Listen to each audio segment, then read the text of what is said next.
Hello and welcome to another episode of the Maxi-Geek Show, another new year, and everything else that goes along with it. This is episode number 43, and this is obviously the first episode of the year. Today is Friday, January 6th. Obviously it's been a few weeks since we were live with the Maxi-Geek Show because I was on a very, very long overdue holiday, and there was no news for the past couple of weeks because, it's that time of the year. So the news has obviously come back this week thanks to CES out of Las Vegas. So we're going to talk about a few of the things from there. We're also going to look at the games of the month as we do on the first episode of every month, and we'll go from there with a few other bits and pieces as well. Something of note, if you are watching live on Twitch, you will see that there are closed captions available now. You can navigate over, to the bottom panel on your the thing down the bottom, and it will show you the closed captions option. It does pop up in an overlay. So in the settings, there should be a closed caption option. It's there, you'll see it, and you go ahead and turn it on, and it should show up for you without any real configuration for yourself. If there are problems, do let me know. It should show up relatively fine, but it might require a bit of configuration on my end if it's not working 100%. That being said, we're going to get into the news in a moment, but first I want to just explain how the site looks a little different. So as you can see here in the break, finally pushed the new look live. I did go back and forth over many months on designs and all that sort of stuff, and this is the style that I ended up with. I wanted, to highlight some sort of key stories to sort of show that it's there. The games of the month. So if you're ever curious about what games are coming out in a given month, they'll be available to see in the corner. Sorry, in the top corner off to the side there. And then just below that, you'll see the upcoming events. So there's not a lot this month for obvious reasons, but you can see here on the 5th, there was the Sony CES 2023 press conference, which there was some gaming related stuff we'll get into a bit later on that. If we go back to December, we can see there was the Dead Island 2 showcase. On the 9th, there was the Wholesome Snack Game Awards edition and the Game Awards themselves. And then there was the Devolver Public Access Holiday Special on the 23rd. Anytime you do see a grey box, you can actually click on the title of it, and it'll take you to the page, which will have links to the videos, the exact times for them here in Australia. So obviously at the moment we're in daylight savings time, so there are more time zones than normal, but they'll all be there for you to sort of make a note of, and you can actually add it to your Google or iCloud calendars if you prefer. So that is where that lives. Just below that, we have the social links. So I said we're on Twitch, is where we are now. Twitter, Instagram, we have a Discord, and obviously Facebook as well. We do have a Hive account, so we are there, just Maxi-Geek on Hive. I'm slowly starting to push things to it, but unfortunately they don't have a web configuration for that yet. It's all done via phone, so it's a bit slow going there. As we scroll down, you'll see at the moment that we have a thing called 2023 previews. This is where we're deep diving into all the major publishers. We've done, PlayStation, Xbox, and Nintendo, along with Activision, Blizzard, Bethesda, and Capcom. So we're doing them alphabetically. So tomorrow's will be Electronic Arts, and then on Monday will be the Embracer Group. Below that, you'll see our latest reviews. So the reviews that we've done most recently, you can always look through to a larger list of more recent reviews, and then from there you can see the full list of reviews. This is just the 4 latest reviews. That's all that'll ever be. Below that line, you'll see two sides. The latest news is literally the news. So what is news? So you won't see, as on the right here, you'll see there's a bargain guide section. We'll always just have the latest bargain guide listed. So not the latest 3 or the latest 5, just the latest one. If you want more, you'll have to go into more bargains. but you won't find the bargain guide listed in the news because it's not news, it's a bargain guide. So that's why that sort of split is there. Same thing with game updates.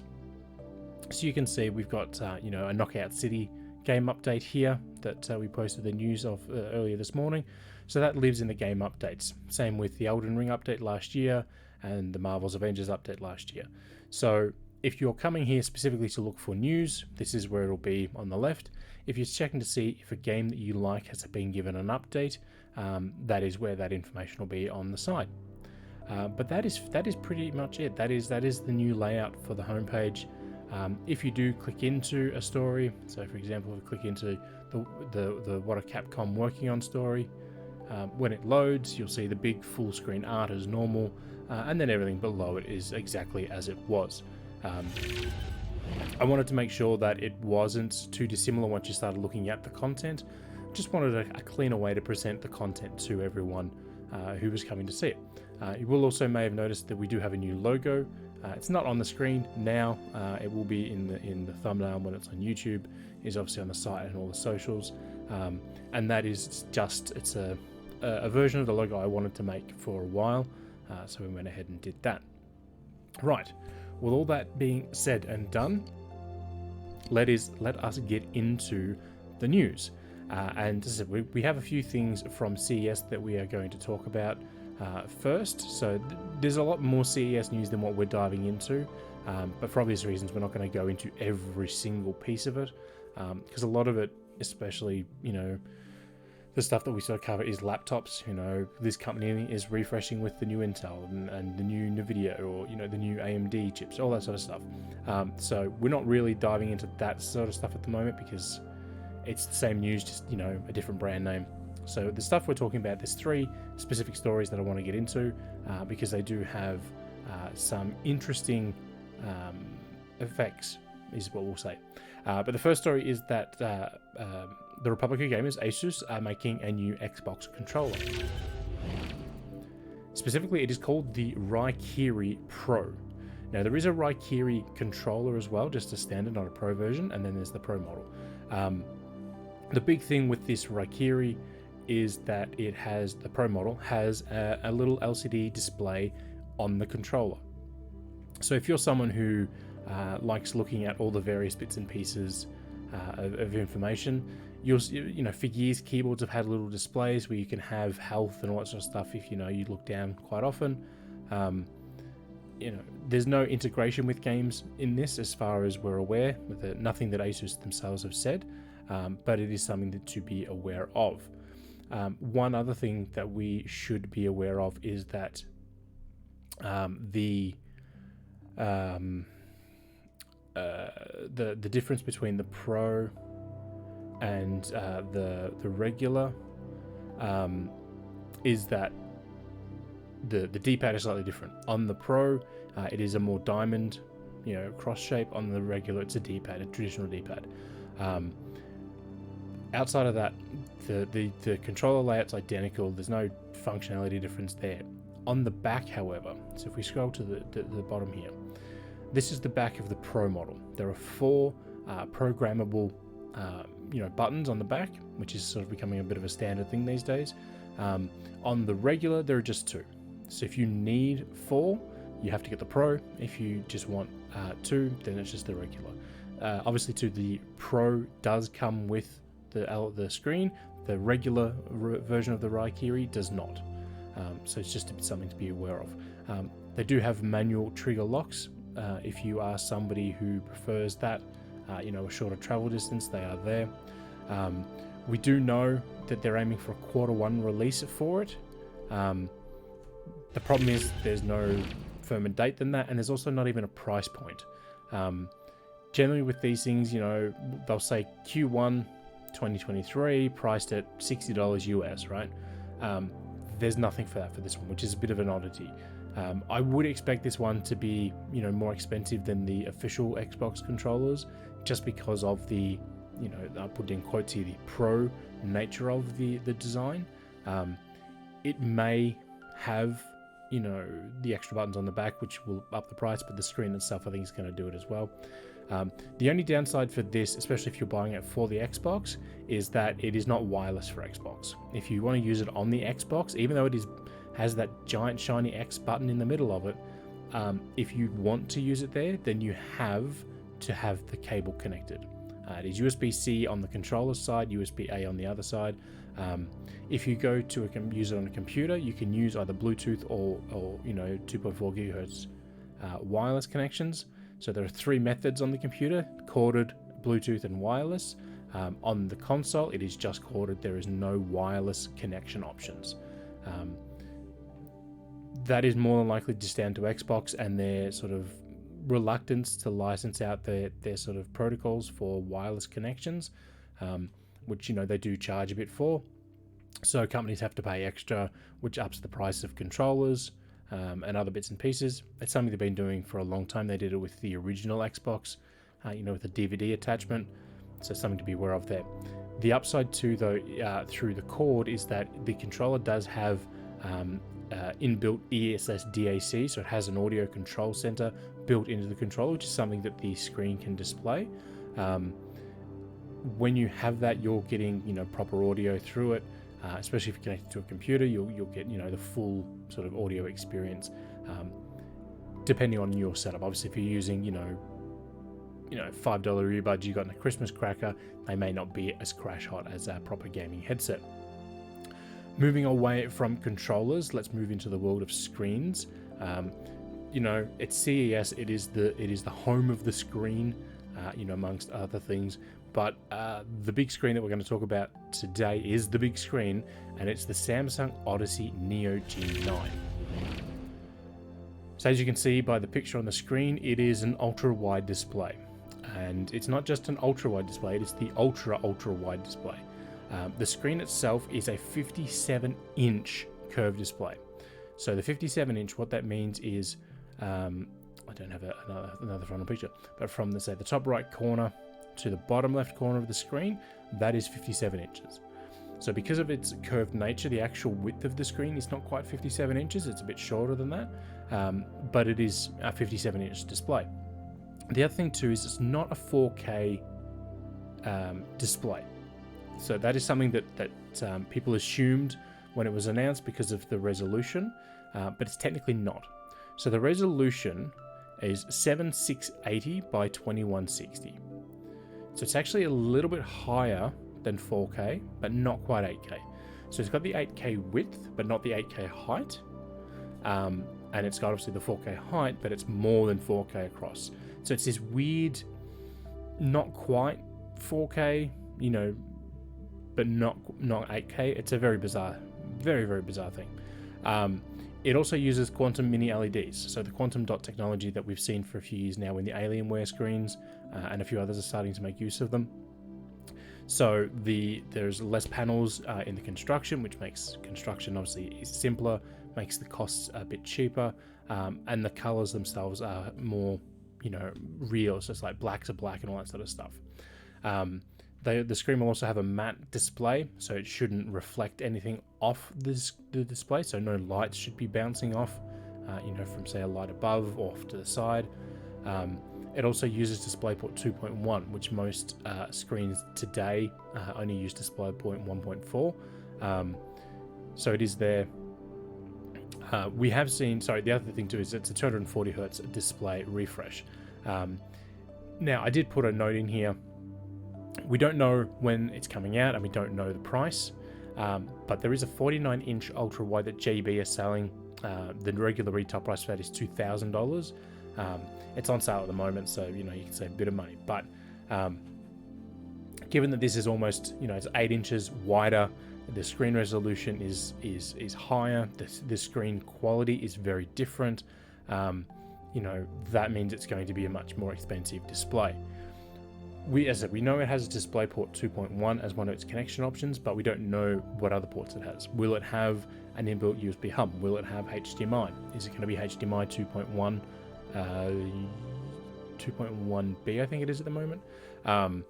we don't know anything about that. Will it have inbuilt speakers? Not that you should ever use inbuilt speakers from a monitor. You should always have dedicated speakers. But these are the questions we don't know yet. So as I said, we do know that it is coming. It is going to look phenomenal, because if you've seen a Samsung TV in a JB or a Harvey Norman, when you walk past, their screens are immaculate. And this is the same sort of technology for it. The only thing, as I said, to be aware of is that the price is going to be expensive. Last year they did release the Odyssey Arc. I had to think what the name was for a second. And that is a 55-inch display. And it is slightly curved, but it is a full 55 inch. It's basically taking your 55-inch TV, putting a slight curve in it, and changing the display around to match, to make it more of a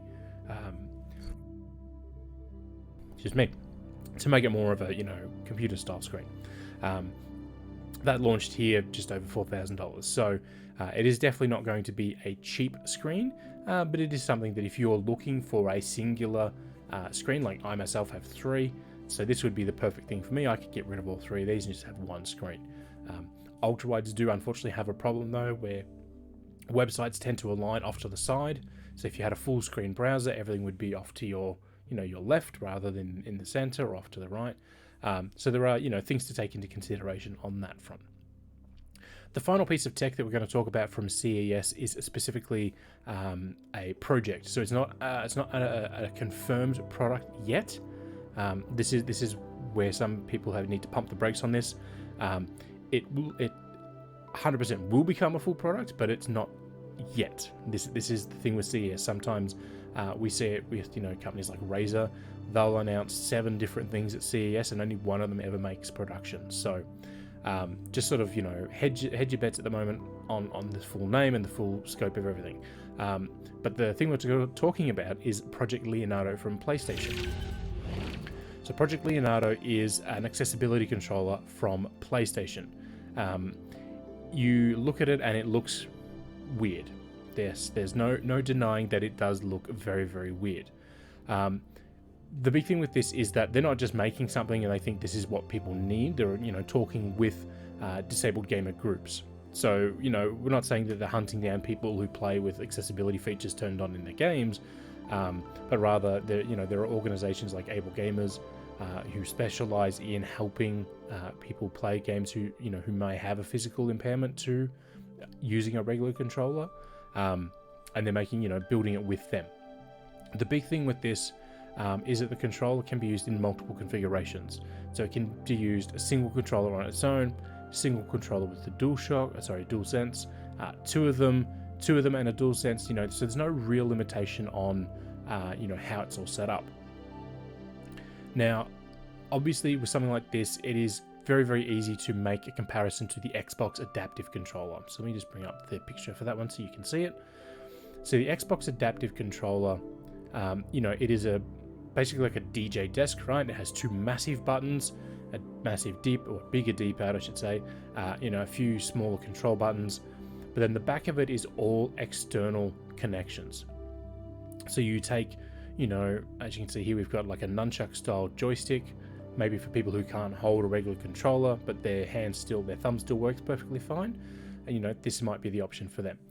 We've got big buttons, little buttons, all that sort of stuff. They all plug into the back of the controller, to the adaptive controller via a 3.5mm connection. So it's a pretty standard thing. So out of the box, the adaptive controller isn't all that fancy. It doesn't do anything much on its own apart from having 2 big buttons. So out of the box, the Project Leonardo controller does a heck of a lot more. So as you can see here, the way that the controller is set up, the stick itself can be moved further away or closer to if it needs to. The buttons themselves can be large buttons or small buttons. There is a better picture. Where is it? Maybe I don't have it in here. So the buttons can go, down on an angle like this, or they can go up. There is a picture of it somewhere. Here, it's sort of behind it here.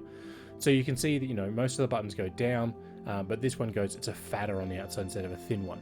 So, for people who may need a little bit more, they don't need to, or maybe can't lift their hand up, they can sort of just roll their hand onto the button rather than and then it won't roll off the controller, if that makes sense. So there's a lot of things you can do with it. As you can see here, they provide all these little inserts, if you will, to go into the little holes on the controller pads. So this one here is currently marked as square, but if you can take that out and put in, say, the L3, you can remap it on the PlayStation 5 to say, no, this is now L3. So if I press this, it's the same as clicking the left stick in, right? That's all it is, right? It's fully remappable. I said you can use 2 of them if you need to, and then you can actually have multiple profiles on the devices. So if I was using one, I could have it set up to say, no, this is basically a giant D-pad for me because that's what I need it to be. But then, Joe Blow signs into their profile on the PS5. It changes the profile on this to say, no, instead of a D-pad, it's, X, circle, square, and triangle, right? Again, this is still a project. And I guarantee you it's something that Sony will eventually release.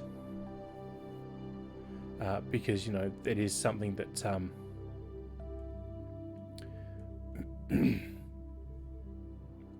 that they're sort of definitely looking at doing things more for things.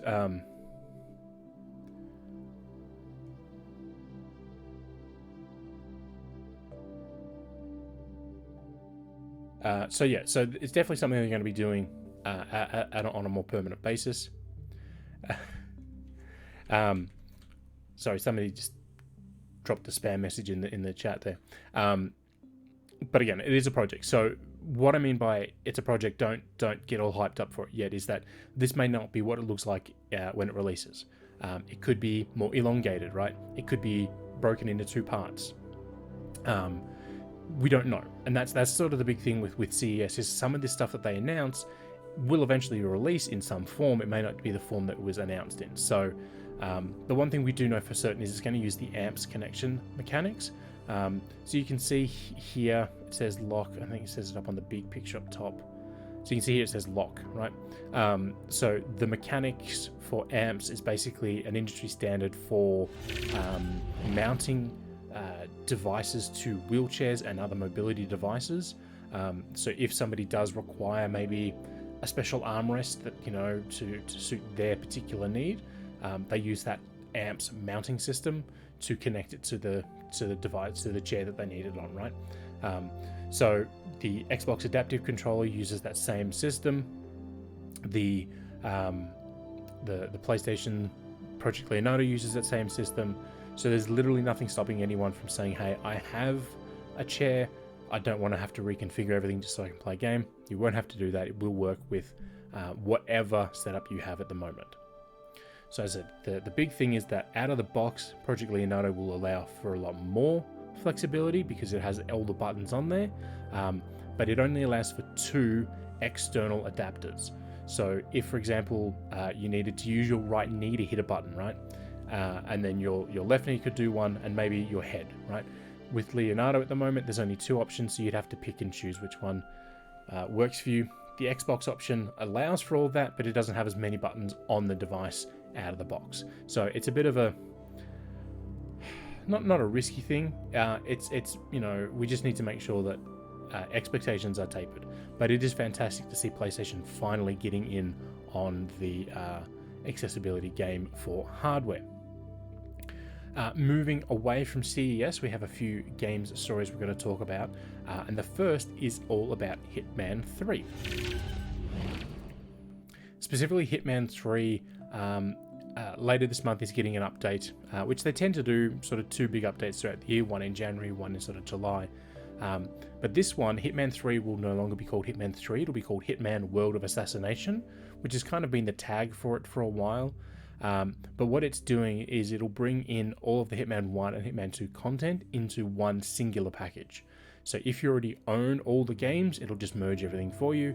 If you're buying Hitman for the first time this year, you won't be able to find Hitman 3 on the store. It'll just be Hitman World of Assassination. What does it mean for players? It just means that it'll be one singular thing, not 3 separate games with connections from one to the other. as it stands now. All of the Hitman 3 content will also be included for new players. If you already own pieces of it, you can buy the rest at a discounted price on all the platforms, so there's more in there.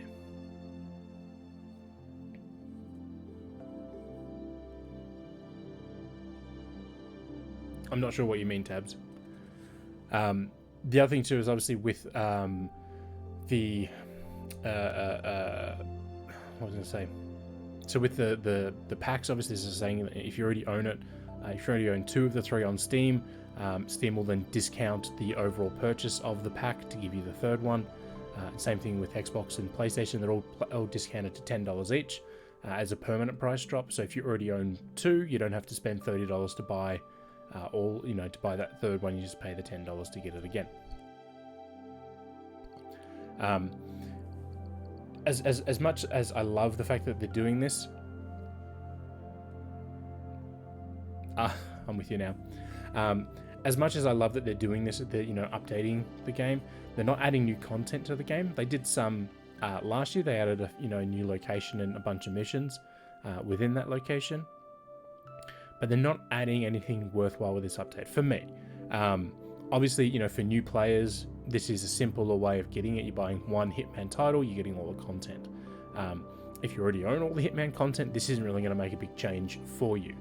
The only reason I can see them doing this is because they're using it as a test case for something else. And we know that IO Interactive are developing a 007 game. Many were expecting a reveal last year for it. Obviously it hasn't come. It should be this year for it now. That it would have to be this year for it now. But yeah, I can only imagine that's what this is for. It doesn't help anyone to bring it all together the way it is, the way they're going to, because it does already work to a degree, currently. So, I mean, there are pros and cons to it. I just don't think it's going to be a big deal, for many people, because you either own the game and you enjoy it.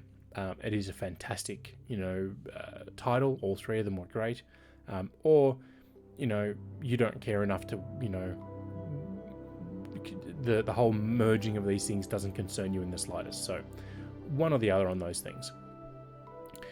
Moving away from the dark world of assassinations and into the bright, cheery world of gambling, sort of. Pocket Card Jockey was a game that launched many, many years ago on the 3DS. It eventually came to the West on the 3DS as well. And then we got there was a mobile game in Japan, lasted for about a year before it got pulled. And then late last year, the developer released, trademarked Pocket Card Jockey Ride-On, which many assumed was going to be a new title. I put forth earlier this week, it wasn't going to be a new title, it was going to be a port of Pocket Card Jockey, and I'm happy to say that I was correct, because Pocket Card Jockey Ride-On has been announced for Apple Arcade. So this is Pocket Card Jockey from the 3DS. It is the same game, it is the same content. The big difference is that the races themselves are no longer on a fixed 2D plane, they're now 3D events. You can see it here in the key art. It is a 3D look, so something to be aware of. The other difference obviously is that it is an Apple Arcade title, so it is available for iPhone, iPad, Mac and Apple TV. The other thing that I didn't mention is the developer is Game Freak, the same folks who make Pokemon. So Gematsu were kind enough to do it and to actually take the footage from the Apple website and put it in here, so you can see the races now in 3D. Other than that, the actual content, the mini games, the cards and all that sort of stuff is identical. There's nothing different to it. The solitaire mechanics are identical from the 3DS release. There's nothing gameplay-wise different. It is just a refined version of it with better visuals, which is exactly what I expected it to be. I honestly thought it would be for Switch. That was not the case, but it's there. We do have some images, obviously, from the App Store and from the press site. So it is all there. It does look, as I said, very, very cool. It does sport sort of a similar Game Freak design, that we sort of know, sort of a sharp lines, simple colors. So it's very, very cool looking. I personally am not going to be playing it. I played it on the 3DS. It was fun there, but I'm not like chomping at the bit, if you'll excuse a horse-related pun there, to jump back into it.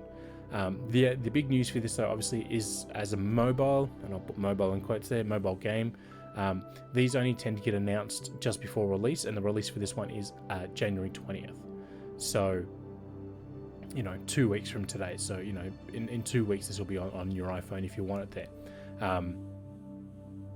And there's definitely not enough carrot for me to get back on board with this one, Tabs. But yeah, so it is interesting that it is coming to Apple Arcade and not Switch. But there's been a handful of Apple Arcade titles over the past 2 years that eventually all come to Switch. So I'm guessing this is a bit of a Apple paid for the exclusivity of it because they wanted to. Who knows? But it eventually, once that exclusivity deal runs out, it will come to Switch because most Apple Arcade titles do. As there is a new month, that means there are new games for the PlayStation Plus and Xbox Games with Gold. So let's have a quick look at those. PlayStation Plus is absolutely banging this month. The 3 titles are all fantastic. You can tell by the key art. If you don't know them, I'll explain in a moment. But Star Wars Jedi Fallen Order is available for both PlayStation 4 and PlayStation 5. The PlayStation 5 version was remade for the platform, so it takes full advantage of things here and there. That is a perfect setup because the obviously sequel is coming out in March, so it gives you some time to play through it. Axiom Verge 2 is available for PS4 and PS5. It is a sequel to Axiom Verge, which is a very Metroid like title. 2 just sort of amps up everything across the board. You don't have to have played the first game to play 2, but there are some connections from 2 back to the original that will only make sense if you have played it. And I think at one point Axiom Verge 1 was on PlayStation Plus as well, so there's a fair chance most people will have it. The final game is Fallout 76, but this is a PlayStation 4 only title. It will play on your PlayStation 5, but it is not enhanced for PlayStation 5. Obviously, this is a multiplayer online game. It has a bunch of content throughout it. There's quests for NPCs, there's audio logs to give you quests. You can spend your time hunting, you can spend your time building. And then, as you can see here on the screen, they're talking about Fallout 76 The Pit, which launched last year. The Pit is the first expedition. So everything in Fallout 76 is set within West Virginia. The Pit is set within Pittsburgh, which is one of the DLCs from Fallout 3. To actually leave West Virginia, you travel to Pittsburgh to the Pit, and you get to experience this new location. So there are different enemies, different all sorts of stuff here and there. As I said, it is an absolutely insane month. Star Wars Jedi Fallen Order is a fantastic game. If you play it on sort of normal difficulty, it should take you 20-25 hours, depending on how much of the game you want to see and do. Axiom Verge 2 is a phenomenal 2D Metroid-inspired title, and then Fallout 76 is just absolutely loaded with content. On the flip side, looking at the Xbox Games with Gold, it is a pathetic lineup. So last September, we saw the final release of the Xbox 360 titles for Games with Gold. So we went from having 4 games a month in September, and then October they went to 2 games a month. So there was a lot of sort of questioning about, will we start seeing more titles being released in the new year? Will January come back with maybe a third Xbox One or Xbox Series X title? And the answer is no, not yet at least. So available now, because even though they've dropped 2 games from the list, they're still doing that split timing thing. Iris Fall is available as your month of January title. I'll be honest, I haven't played this. I've seen it around, but I've not played it. So this is all new for me, this game. But that's there available to get now. The game that will be available on the 16th of January and available through until the 15th of February will be Autonauts, which is a sort of... I don't want to say it's like a programming game, but it's not a programming game. And I want to say programming, I don't mean like writing code or anything like that. It's this sort of programming, right? You have to tell, you do an action and the game records it, and then you can just repeat those actions, right? So yeah, it's sort of in there. There you go. See, we're building bots to do the actions for us. It's a fun game, but it's definitely not going to be the sort of game that most people, immediately want to go and play. So stop there. Yeah, so as I said, it's just the two titles for Xbox, and both games, usually there's like one incredible game released in a month, and then the rest are sort of like, hey, once you sort of finish that, check out these games, you might be interested in them. We don't have that with this. Iris Fall could be amazing, Autonauts is fun, but it's definitely not a game for everyone. As Tabs has put here in the chat, he's saying they're not interested in doing stuff for games with gold, because Game Pass is now established. The problem though with that, Tabs, is that they still sell Xbox Live Gold on its own. So at the moment, Xbox Live Gold is $11 Australian, Game Pass is $16 Australian a month. So if you want just Xbox Live Gold and you don't care about Game Pass, you can still do that. So all they've done is, for those members who are still just on that singular level, they've taken away 2 titles a month. They've basically decreased the value of the service and not offered any sort of thing. The upside, obviously, though, is that if you did cancel your Xbox Live Gold when they stopped offering Xbox 360 games, all the Xbox 360 games you have in your library are yours to keep forever. So normally with PlayStation Plus, Nintendo Switch Online, and Xbox Live or Xbox Games with Gold, you need to be an active member of the programs to continue playing the titles. It's like Netflix. You can't watch a Netflix show if you're not an active subscriber to the service. So with the Xbox Games with Gold update in September, the final 2 Xbox 360 games became available to all members to keep permanently. So every Xbox 360 game that has ever been added to Games with Gold over the past, 10 years, and if you cancel your Xbox Games with Gold subscription at any point, you own those games. You get to keep them, you get to play them. There's no issues there. But your Xbox One titles, your Xbox Series X titles, those require an active subscription still. So that is a nice thing they've done for those people who maybe were on the service just for the free old games and now don't care. But it's probably not the best. It's not the best outcome at the moment. That for people who are still paying, they're getting half the content and there's no discounted price for it. So the upside, I suppose, is you don't have to be a member to play Fortnite or Warzone, because they're free to play games. Moving on to the next thing, we're going to have just a quick talk about the what are they doing features that we're working on here at Maxi-Geek. So there are 6 out at the moment. There are still a bunch more to go.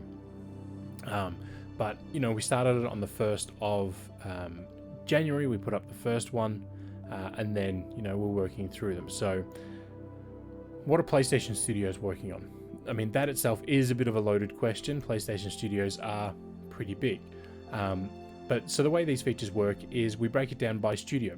So within PlayStation Studios, we have Bend, we have Bluepoint Games, Bungie are now there, Firesprite, Guerrilla Games, Haven Studio, House Marquee, Insomniac, and so on and so forth. So the basic breakdown is the same. It's the developer name, the series that they're known for, a little bit about maybe their last year or the last title they released, and then what we expect them to be doing this year.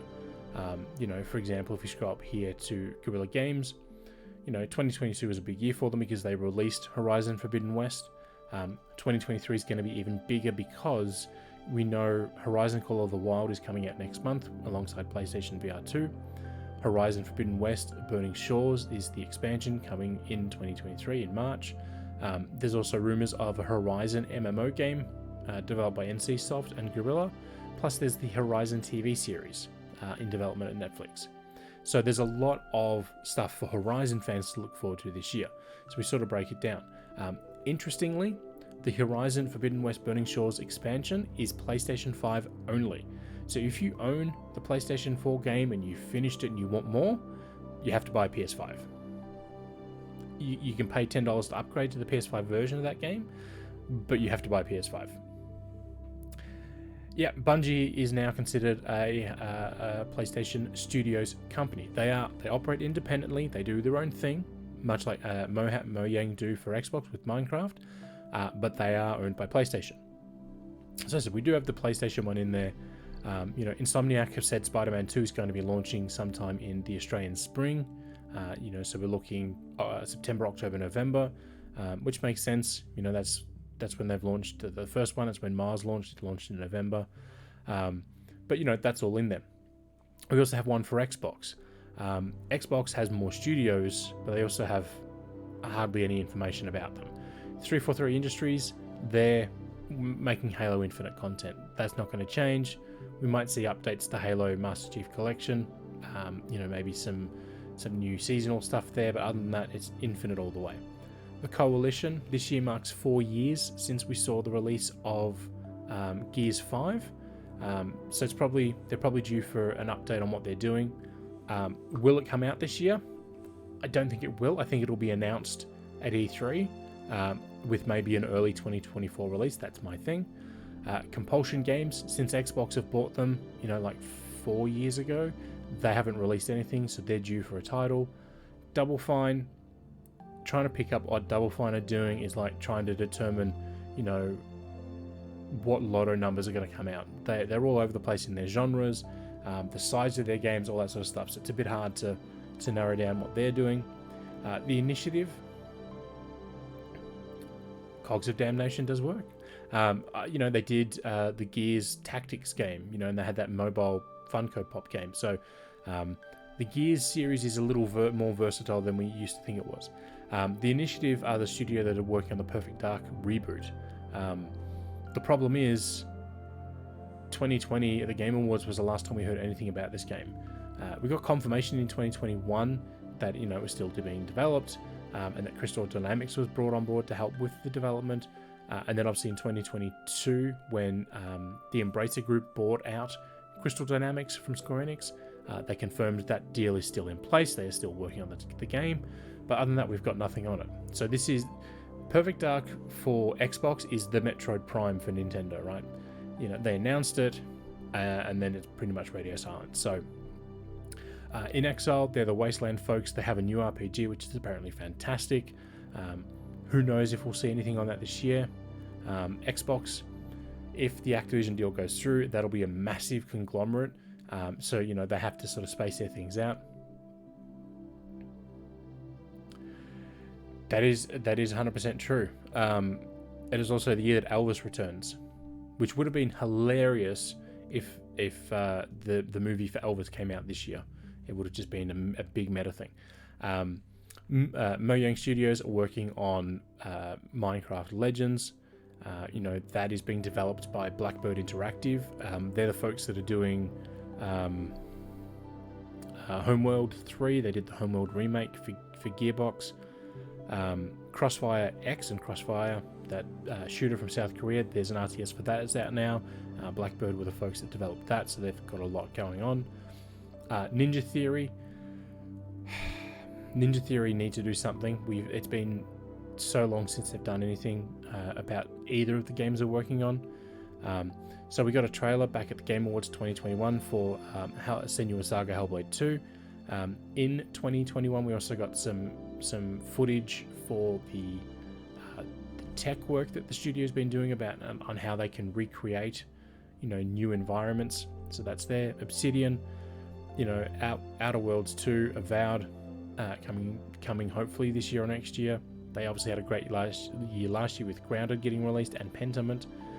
Playground Games, it's going to be Horizon DLC, maybe something on Fable. So I'm not going to go through all of them. No need, we're at the end here. But we have that for Xbox, and we also have it for Nintendo. Nintendo's is slightly different. So with Nintendo, the bulk of everything Nintendo makes is inside what they call Nintendo Entertainment and Planning and Development. So Mario Kart, Zelda, mainline Mario games, Animal Crossing, it's all within this group. So we know that Tears of the Kingdom is coming in May, currently. We know there'll be 3 more booster packs. 3 more waves of content for the booster pack for Mario Kart 8 Deluxe. And we know Pikmin 4 is in development. That's really, unfortunately, all we know for this group, because they are massive and they're also insanely protective of all their information. So, we could put 1,000 rumors in here, but we try to put everything in here we know to be true or we have confirmation of in some form. NST, that's Nintendo Software Technologies. They're the ones that did 1080 Avalanche for GameCube and Wave Race Blue Storm for GameCube. They also did Ridge Racer for the DS. Zelda coming in May, because Zelda games get delayed. Even when they get dated, sometimes they get delayed. So, I don't think that's not going to happen. I think it will release then, but it's a Zelda game, so we have to be a little skeptical. NST, their last 2 titles that they brought out were ports, so if they're doing something more, it could be a port. They're also the studio that developed the Mario and Donkey Kong Minis series, so maybe something new for that could be on the cards. NERD is the Nintendo European Research and Development Group. They are not a game developer, they're a technology house, so they put tech in the Nintendo Switch Sports last year. That would basically say whichever way the human player, that's us playing the game, is facing is front. So if your TV is ahead of you and you turn 90 degrees to the side and kick a ball in soccer, the game still thinks you're facing the TV. They also were the ones that did the GameCube emulation for the Super Mario 3D All-Stars collection, which is that's how we got Sunshine in that. They're also the people that do the NSO apps. So the Nintendo 64, Mega Drive, Super NES, and NES, emulator programs, if you will, they're the folks that make those. So that's what they specialize in at the moment. Monolith Soft, obviously, Xenoblade Chronicles 3 came out last year, which I said there would be a new game and it would be a 3. So that's great. They're doing more DLC for that. They're also supporting development for Tears of the Kingdom. They also supported Splatoon 3. So they were pretty busy last year. They're pretty busy this year. ND Cube, they're the folks that make Mario Party games. They've been doing that since Mario Party 7 or 8, one of the two. So they've been doing that. Obviously, we didn't get anything from them last year. End of 2021, we got Mario Party Superstars. That game was begging for DLC. It would have been a slam dunk. Just new boards would have been enough, but they didn't. But they tend to release a game every 2 years, so they're back on their year now. So we should see something from them. Next Level, they did Mario Strikers last year. The game fizzled. It just didn't grab an audience. It was too light on content out the gate, which is what happens with a lot of Nintendo sports titles.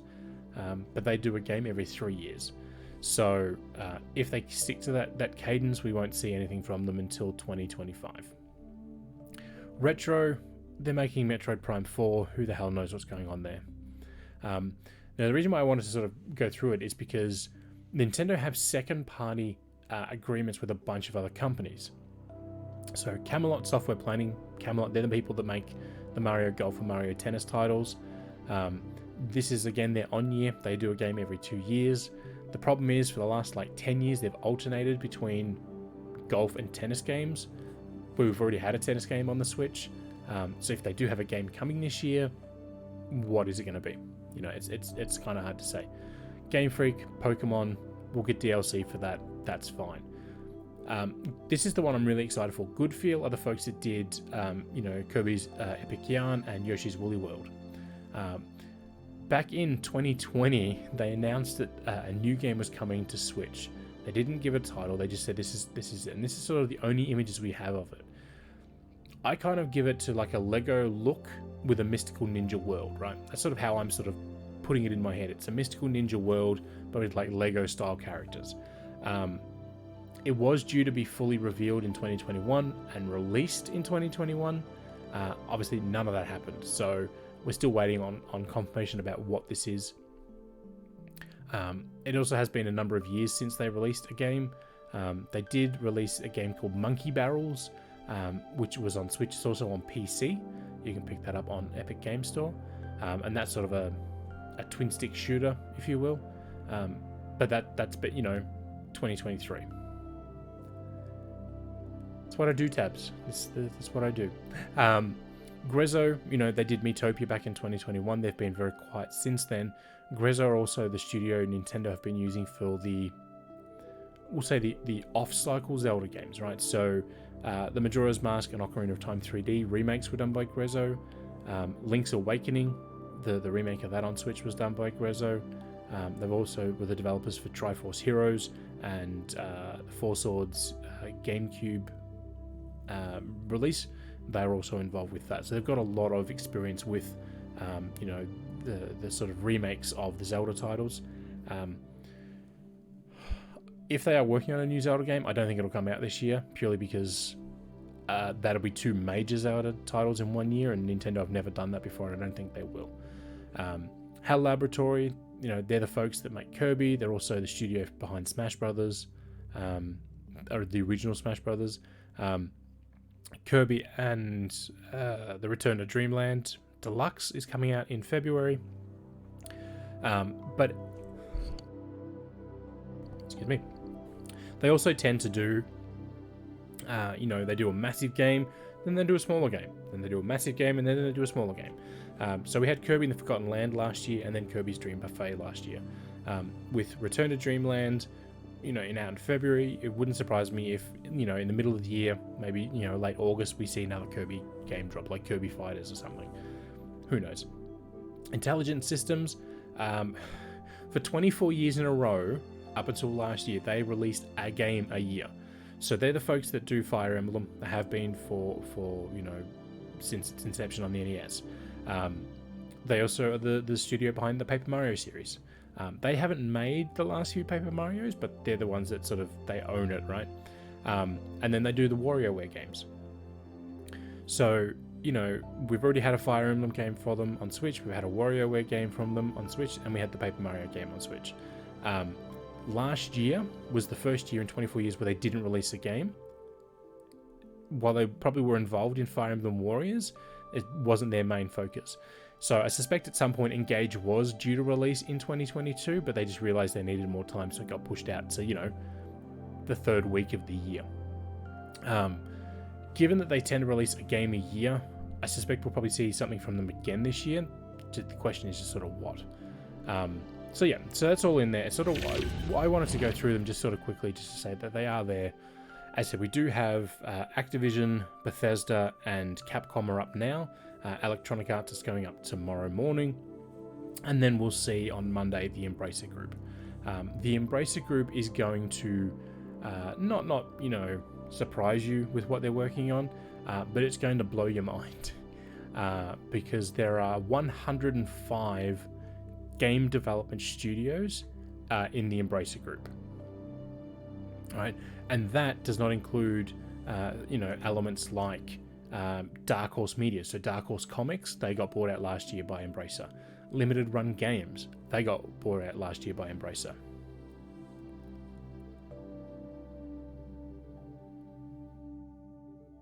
So I don't think we're going to get remakes of older Fire Emblem games because they didn't catch on. The problem with Fire Emblem games is they were complex, but they weren't fun.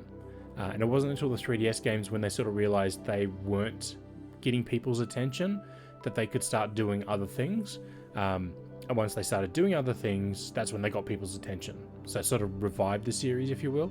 And I don't think remaking those old games is going to draw people back in. What was I saying? Embracer, so, they own Limited Run Games. And last year they also bought Middle-earth Enterprises. So they own, the book rights and all that for the Lord of the Rings. So Embracer is massive. For example, they have, like 4 or 5 big umbrella groups. The newest umbrella group that they have is officially called CDE Entertainment. And within that, there's Crystal Dynamics and then Eidos. And then within Crystal Dynamics, there are 3 studios, and within the Eidos group, there are 2. So, that's what they picked up last year. We also have the Gearbox group, right? We have in the Gearbox Entertainment group, there's Gearbox Software, Gearbox Studios Quebec, Gearbox Studios Montreal, Gearbox Studios Shanghai, which only opened up last year. Gearbox Publishing is in San Francisco. They're the ones that have done things like Homeworld. Perfect World Entertainment, so the Torchlight series, Remnant from the Ashes, and other things like that. That's there. Cryptic Studios, Star Trek Online, Neverwinter Online. They're owned by Embracer and live under Gearbox, so Randy Pitchford sort of oversees all them. And then last year, after Saints Row fell apart, the remake of Saints Row fell apart, the Volition Studio got reshuffled into the Gearbox group. So they were as part of the Deep Silver group last year. So if you see Saints Row on the shelf, it'll have the Deep Silver logo on it for publishing. If they republish like a Game of the Year edition, that'll have Gearbox on it going forward, right? So stuff like that. So yeah, when you start dropping into things, these things can take a lot of investigation because they are so complicated. Like the PlayOn, which was formerly Koch Media, so PlayOn, they have Deep Silver as part of them, and then Flying Wild Hog, Milestone, but then inside of PlayOn is Prime Matter, and Prime Matter is another publisher that publishes other games entirely, like Payday 3, which just got new art and confirmation this year. So there's a whole bunch of stuff that lives within inside these groups. So it's very, very complicated. There's far more behind everything than what one might expect. So yeah, tomorrow we'll see Electronic Arts appear, and then Embracer on Monday, and then we're going alphabetically. I think Sega is the next one after Embracer. Yeah, Sega. Then Square Enix, Take-Two, which is 2K. So if you want to know, Tabs, the Time Splitters lives in under oh god, what's the name of it? I've forgotten it now. I will find it. It's in my list here because I've put it together. So yeah, sorry. So Time Splitters is under Free Radical Design, which is a split off group from Dambuster, and Dambuster are currently working on Dead Island 2. So Free Radical is part of Deep Silver, which is part of PlayOn, which is part of Embracer. So there you go. So it's a Russian nesting doll situation of studio titles. But yeah, so yes, we've got Electronic Arts tomorrow, then Embracer, Sega, Square Enix, then Ubisoft, and then Warner Brothers at the end. And then there may be another one that'll just dive into some, other titles we may know are coming. But we'll see how we go there in the end. Right, we are at the final bit of the show. As I said, this is the first show of the month, so we're going to dive in the games that are available in January of 2023. So there are a few big titles. It's the most stacked January I've seen ever. We know a few of these were delayed. They were supposed to release last year. They got delayed. It said Fire Emblem is more than likely a delayed game, but we never got confirmation of the date until it was announced, so who knows. Next week on January 13th, which is literally next Friday, One Piece Odyssey will be available for PC, PS4, PS5, and Xbox Series X and S. The same day we'll see the next generation version of Dragon Ball Z Kakarot. That is a free upgrade, so if you already own that on Xbox One or PS4 and you have the next generation platform in the same family, you'll get that as well. On January 19, A Space for the Unbound, which is an indie title, will be released for all platforms. January 19 will also be the date we see the release of Persona 3 Portable for everything except PlayStation 4, that should say 5.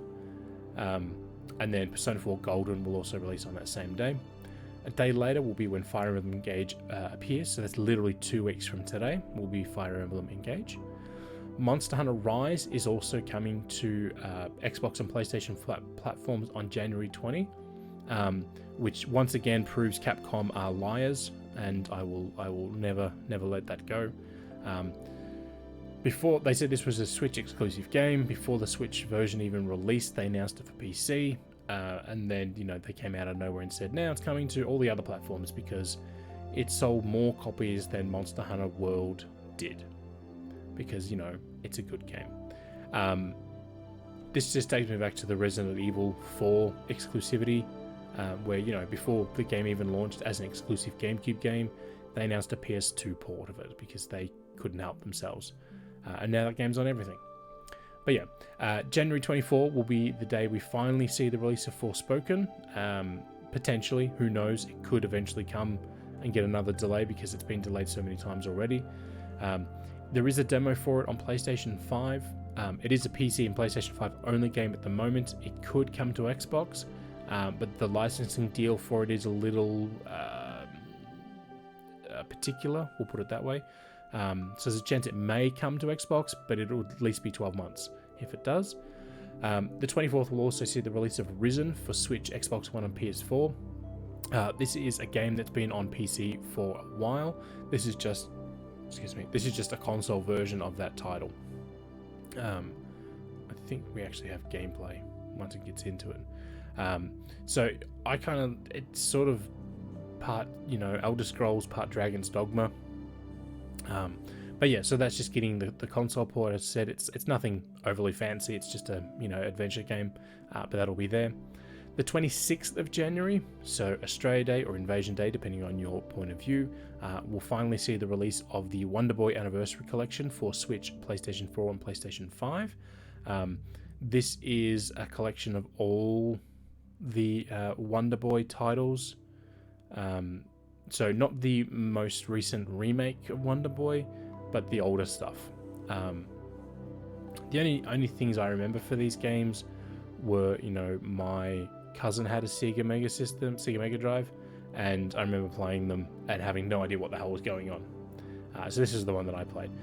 So like all the good collections that we see these days, it will have all the versions of the game. So it'll have the Japanese release, the local, the American release, the European release, all that sort of stuff. Save states, all the bits and pieces that go into them. On the 27th of January, we'll finally see the release of the Dead Space remake from Motive Studios. This is PS5, PC, and Xbox Series X and S. So that is there. I won't play the trailer because, it is a little gruesome at times. On January 31st, we'll also see the release of Age of Empires 2 Definitive Edition for Xbox. So this is the Xbox version of the Definitive Edition of the PC game that released a while ago. So this is from a live stream that somebody hosted last year. They actually do show off some of the the radial menu. If I can, there it is. So it's all done through like a radial menu. Obviously with a mouse you'd have the full keyboard, all hotkeys and all that. So this is done that way. We don't know who's doing the console version of it. It wouldn't surprise me if Keywords Australia, which are formerly Tantalus Studios, were doing it, because they're also the studio that did the PC, or they did the Definitive Edition for Age of Empires 2 and 3. So it wouldn't surprise me if they're on this, but we don't have confirmation of it. Also on the 31st, we'll get the release of SpongeBob SquarePants The Cosmic Shake for Switch, PC, PS4, and Xbox One. This is just another SpongeBob thing. Unlike Battle for Bikini Bottom Rehydrated, this is a completely original title, being done by the same developer, Purple Lamp Studios, I think is what the name is. And it's just an old school. I say old school. It's like a mid 2000s, mascot platformer that we had all the time back then. So it does support 2 players. Somebody can play as the Balloon Patrick. There are big collector's editions, as THQ love to do, but that's what it is. But yeah, that is another show done. As I said, it is a stacked January. I know in years past we've had like 1 or 2 sort of big titles release in January. They pushed themselves out of the mid to late November release and not scheduled, but they took them out of the firing line of everything else and gave themselves time to sort of breathe. But again, that's usually one or two titles. It's nothing as big as this. And even if you argue SpongeBob isn't a big deal, right? It's just another SpongeBob. Okay, cool. Age of Empires is a big IP. Dead Space is a big IP. Forspoken, well, we'll see how that one goes. They want it to be big, right? Monster Hunter, Fire Emblem, Persona, Dragon Ball Z and One Piece. They're all massive IPs. They're not small games that just happen to be big in... Sorry, not small IPs that just happen to have big games. These are big IPs and big games. Yes, some of them are ports or next-gen versions of existing games. 100% can't argue that point. But, the fact that we have a brand new One Piece game, a brand new Fire Emblem, and a remake of Dead Space, all launching in the 1 month, all launching within 2 weeks of each other, right? Dead Space is the 27th of January. Let me just double check that one. Yeah. So next Friday, we have One Piece. The Friday after, we have Fire Emblem. And the Friday after that, we have Dead Space, right? The last time we had a release scheduled that packed, I think was like October 2020. That month was insane from memory. So, yeah. That is us done for this episode. I sort of made the decision last year when I was away on my holiday that I wasn't going to try and force every episode in to be an hour long. If there's only enough stuff for 45 minutes, so be it. If there's stuff that takes us to an hour and a half, so be it. The reason why is I wanted to make sure that I was able to clearly articulate all the bits and pieces that we needed to have for the show. The only thing, I don't believe it is working, but as I said, there should be captions on the screen, but they're not showing up at the moment. So that'll be there for the next show.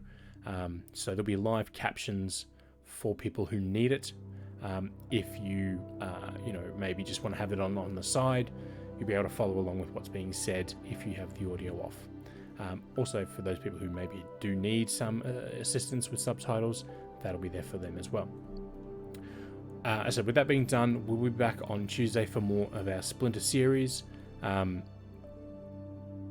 We are going to start pushing through that because there are 6 games and we're 3/4 of the way through the first game, and I started it in September. So it's been, I know I was sick for a few weeks and then I was on holidays for a few weeks. So it's pushed it out for that reason. The series, I already know the series that we're doing, but the series that we're going to be doing after the Splinter Cell is we're going to be doing the God of War series. And when I say series, we're going to be doing God of War 1, 2, 3, the reboot, Ragnarok, Chains of Olympus, Ghost of Sparta, and Ascension. And then maybe for giggles, we'll throw the mobile game in, because there was that really bad mobile game from like 20 years ago.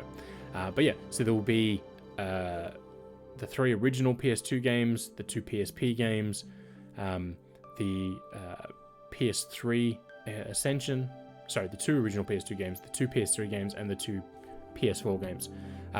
So yeah, there'll be a lot of Kratos to look forward to after Sam Fisher. So do stick around for that one. We'll be back on Tuesday, I said, for Splinter Cell. We'll be starting it a little bit early. We're going to be starting at 6:30, moving it forward so we can play for a little bit longer each day. And then we'll be back again on Friday for more Maxi-Geek Show, where we'll go through whatever the news of next week happens to be. With that all being said and done, this show will be available to watch on YouTube the following Monday. So we'll record them on a Friday. They'll be up by Monday. If you do watch us live, thank you very much. Hope you enjoyed it. If you do watch the replay on YouTube, do be sure to give us a like. That does help us out. Otherwise, we'll catch you when we're online next time. But until then, happy gaming.